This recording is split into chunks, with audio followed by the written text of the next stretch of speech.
Is it better to spend less or is it better to earn more? In other words, should you live below your means or should you expand your means? Which one of these options is the fastest way to wealth? You're gonna see massive disagreements on this exact topic, and there are some very popular people who are the faces of both of these sides of the arguments. But I'm gonna tell you something that neither of these sides will tell you, because there's a missing piece that nobody is talking about, that even if you do one or the other, or frankly, even both, if you're not doing the missing piece, none of it will even matter. You've got to have all three of these in order to actually build wealth. So first, let's address the elephant in the room, whether or not you can actually get wealthy without a large income. If you don't know who I am, my name is Joe Brown. I'm a former stockbroker who spent years advising the top 1% on how to manage their wealth. After I made enough money to leave the corporate world behind, I turned my attention to teaching people financial strategies that exist outside the mainstream, things you'll never hear from a regular stockbroker or financial advisor. And this is something that nobody will ever tell you, because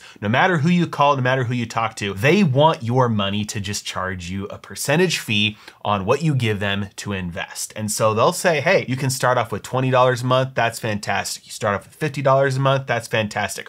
Whatever you can, just put it in there. We'll start investing it for you. It'll snowball and it'll grow. Compounding interest works. It's the most magical power in the universe. According to Einstein, it's the 8th wonder of the world. It's all about time in the market, not timing the market. So just start giving us your money, however much you got, and trust me, you'll be fine someday. But what they never show you is the math, and that's what I'm gonna show you today. This is a calculator called a compound interest calculator. You can find them for free all over the internet. This one is from moneychimp.com. And all you do is put in the amount you're starting off with, which in this case is 0. You put in the amount that you are going to be adding every year, how long you have to let that money grow, and what the expected interest rate is. And it's just gonna tell you how much money you will have at the end of the number of years that you put in. So if we take somebody who is living literally paycheck to paycheck, you're making $20 an hour, you've got, a kid at home, and you just don't have any money left, but you're able to find some coupons here and there, you're able to shove some cash in your wallet here and there, and you're able to put away $50 every single month. So let's see where that could take you. You're starting off with nothing. Every year you add $600 because that's $50 every month times 12 months in the year. And we have an expected growth rate of 10% per year. Let's see where you would be 10 years from now. You'd be at $10,500. Clearly that's not enough, so let's wait 20 years and we're still only at $37,000. Let's add another decade on to this. We're 30 years down the road and we still only have $100,000. Now you might be thinking, well, $100,000 is great. At only $50 a month, that's crazy. You could save up to $100,000. But here's the thing, that's not enough. It's nowhere near enough, in fact, because if you need to replace your income, which is the reason why most people are investing, so they can replace their income someday, so they don't have to keep on working, especially so they have income when they can't work anymore, you need your investment pile to be able to produce the income that you're giving up. And if you're expecting a growth rate of 10% and you need to replace your income of 50 grand a year, well, all we have to do is take 50,000 and divide it by 10% or 0.1. And we see we need $500,000 to be able to produce 50 grand every single year at 10%. So seeing as we're only at $100,000 after 30 years, we're nowhere near where we need to be. So let's add another decade onto this, go to 40 years, and we see we are still only at $292,000. If we add another 5 years onto this, we see we are getting close. We're at $474,000, which means the total amount of time that we have to invest for to be able to save up to replace our income at only $50 a month, we'd need to be able to do that for 46 years straight. Now at this point, you're probably thinking of some of the stories of people that you've heard of that have been teachers, they've been bus drivers, they've been low income workers their entire life, and they scrimped and they saved and they penny pinched and they put their $50 away into a great mutual fund their entire life. And by the time they were 80, they had $1 million. But here's the thing, in order to get to $500,000 at only $50 a month, it's gonna take you 46 years, which means if you started that process at 18 years old, then sure, you would have 500 grand by the time that you are 64, which means you do that for a couple extra years. And then by the time you have to stop working because you just can't work anymore, you will probably have enough to produce just enough income for you, especially once you account for inflation. But most people aren't starting this process at 18. For example, if you're sitting there, you're 34 right now. That means if you are still making just enough to make ends meet and you're not putting anything away for the future, well then you're gonna be 80 by the time you're able to last 46 years at $50 a month before you get to 500 grand. By the time you're 80, yes, it might be helpful for the very last stage of life that you're in to pay for some medical bills, to pay for some housing, but it's not wealth. It's not rich. It's better than nothing, but it's certainly far from as good as you can do. Let's do a thought experiment real quick and imagine you've got $1 billion, but it's locked in a vault underground that is magically inaccessible. You cannot access this $1 billion. You own it, but you cannot access it. Ever. You cannot get it. You can't spend it, you can't use it, you can't borrow against it, nothing. Are you really a billionaire? Does it really actually matter? The answer is obviously no. It is the ability to use the money and the actual use of it that counts. And so if you don't become wealthy or rich until you are on your deathbed, again, it doesn't really count, it doesn't matter. So at this point, it should be clear that expanding your means and increasing your income is absolutely vital. You will never get rich making $50,000 per year, no matter how much you save. And as an example of how much more powerful a large income is at being able to build wealth, imagine you were able to save 100% of your income. You make 50 grand a year and you save it all. You don't have to pay any taxes. You don't have to pay a mortgage. You don't have to pay rent or gas. You save 100% of your money. You're still worse off saving 100% of your money than somebody who makes 500 grand a year, saving 11% of their money. Now that sounds obvious because somebody making 500 grand, saving 11% is saving 55 grand every single year, whereas you're only saving 50,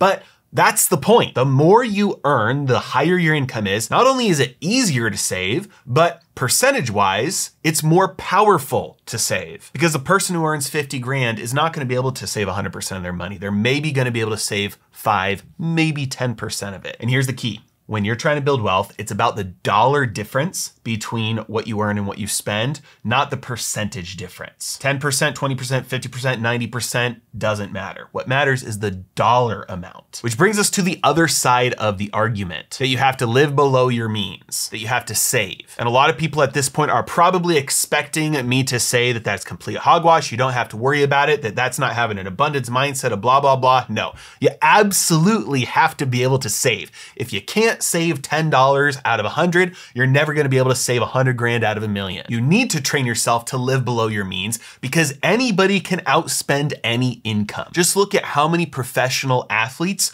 go bankrupt within 5 years of not being in a league anymore. Just look at how many lottery winners are bankrupt within 5 years after winning the lottery. It doesn't matter how much you earn if you never learn to control your impulses, understand how to make a budget, and then stick with it, you will outspend any income. Doesn't matter if you make 6 figures, 7 figures, you can outspend any income, and it is not even hard. You don't even have to try. I'm not talking about buying jets or Lamborghinis. I'm talking about you have a mortgage, and maybe you have a mortgage on a vacation house, and you've got 2 car payments, not on luxury cars, but maybe a couple of new Toyotas. When you go out to eat, you're not going out to eat at the fancy restaurants. You're going out to eat at the normal restaurants. You're just not looking at the prices. You're not going on the fancy vacations, but you're going on at least a few vacations a year. Now, the lifestyle that I just described is easily 20 grand a month. And that's before you level up and start spending money on the luxury stuff that's stupid. It is painfully easy to outspend any income, so you've got to get that under control. But I told you at the beginning of this video that it's not just about your income and it's not just about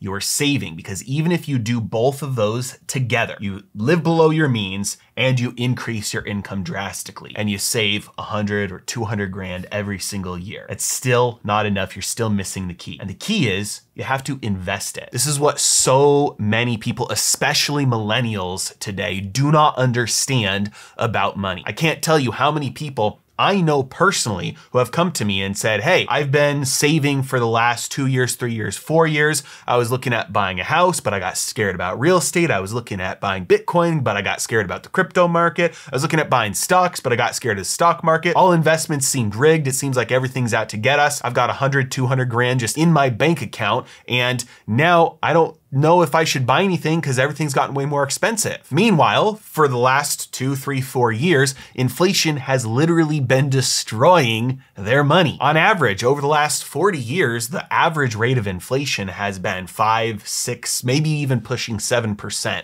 on average, which means that even if you have a massive income, very low expenses, and you save 50% of your money, hundreds of thousands of dollars per year, it's still going to be eaten away, flushed down the drain, the purchasing power transferred to the government because of inflation. You have to invest the money. Let's take a look at the math to see how much of a difference investing makes. We're gonna give ourselves 20 years to let our money grow. Let's say we're saving $2,000 every single month, which is an annual addition of $24,000 per year. We're gonna let this grow for 20 years, but right now we're just saving it. It's in a savings account, so we're gonna get 1%. We can see that we are ending up in 20 years with $533,000, which is fine, but it's nothing to write home about. Now let's say we put it in the stock market, and after inflation, we get an average annual growth rate of 8%. We're left with $1.1 million. And that's in real purchasing power, because I said there we're adjusting for inflation. The real number would probably be around $1.7 million, but because the cost of living goes up, it would feel like it's about $1.2 million. Inflation is robbing about 5% of your dollars, your savings, every single year, which means if you're not making 5% on your money, you're not even breaking even. You must invest the money that you're saving, invest the difference between your income and your expenses if you want to grow wealth. By the way, if you want deeper insights about what's going on in the economy right now, how to navigate that successfully, protecting and growing your wealth during these times of economic crisis, I just started a brand new newsletter. I'm calling it Letters from a Heretic. It's completely free, and I'm kicking it off with a 5-day series. As soon as you sign up for the next 5 days, you're gonna get what I'm calling the 5 most dangerous ideas in America. Much deeper dives on things you're not gonna hear from anybody else anywhere else. You're gonna love it. Sign up with the link in the description below. Now, the final question here is, okay, well, what do we invest in? And obviously you're gonna want a good mix of hard assets like gold and Bitcoin. You're also going to want things that you can leverage, like cash flowing real estate, as long as you can get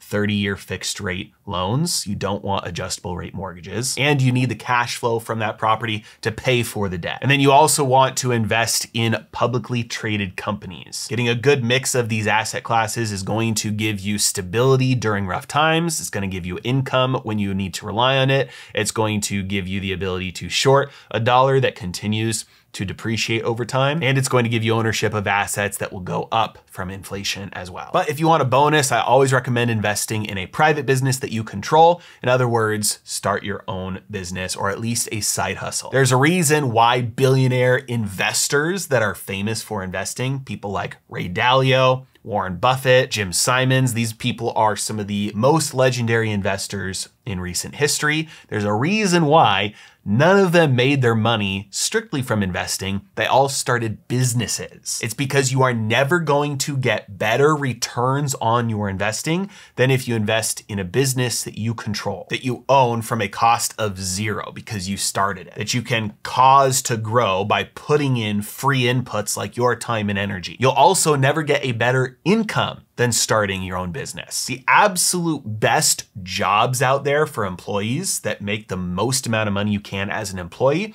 are making a couple $100,000 a year. These jobs are extremely competitive, sometimes take years or even over a decade of schooling and certificates just to be able to get those jobs. And then you have to work 60, 80 hours a week for somebody else, making other people money, doing a job you really hate just to make a few $100 grand a year and lose half to taxes. Start your own business, escape that rat race, work for yourself, free yourself from that job, that commute, and you're gonna take the lid off of your earning potential, because only you and the customer then determine how much you can earn. And you're also gonna take a lid off of your growth potential because you're investing in something that you control. As always, thank you so much for watching. Have a great day.